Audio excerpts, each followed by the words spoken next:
The broadcast is now starting. All attendees are in listen-only mode. Welcome to Mercy Medical Center's live webinar. If your computer doesn't have speakers and you wish to access the webinar toll-free, click on the additional numbers link under audio. Today we'll be discussing the special needs of people grieving the loss of a loved one during the holiday season. Joining us are Mercy Bereavement Coordinator Barbara Koch and Chaplain Kim Vogel. After the discussion, they'll take questions from our audience.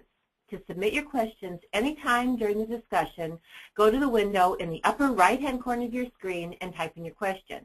If you don't see the screen, click on the orange box with white arrow. Your questions will be anonymous, completely confidential. So let's get started. Well, thank you, Lynn, for having us, and on behalf of the entire Hospice of Mercy staff and volunteers, we appreciate this opportunity to spend some time with you. And Kim will get us started as we get our slides going here. There we go. We begin by posing the question, and it is our hope today that we can give you solid suggestions on how might we find hope in the midst of loss. And we begin with a prayer. We come together as people drawn to life, and yet people acquainted with death. We come full of our memories, those memories that are hard for us to bear, those memories that lift us up and give us meaning, those memories that give us the courage to go on.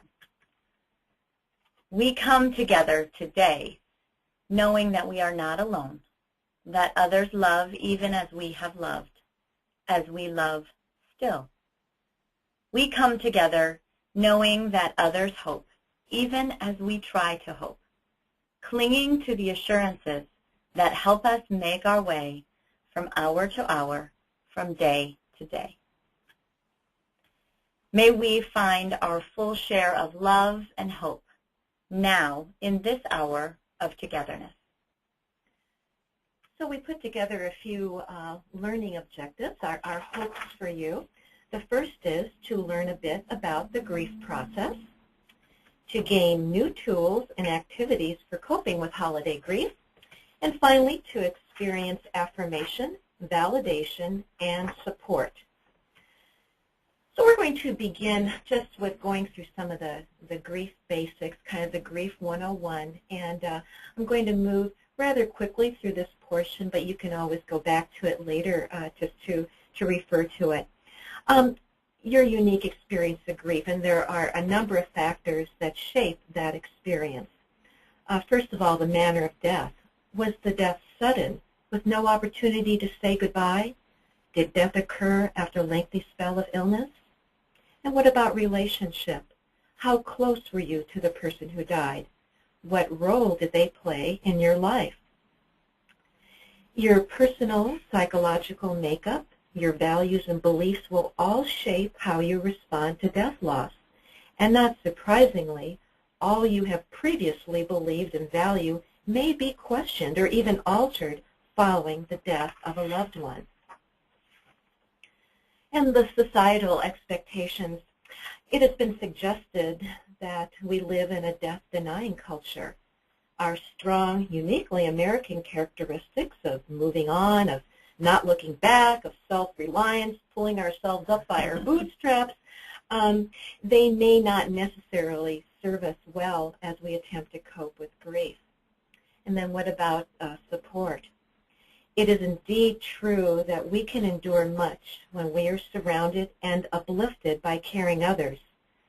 So if you are socially isolated or separated by long distances from family and friends, you may not have this support which, to a degree, mitigates or lessens the intensity of your loss.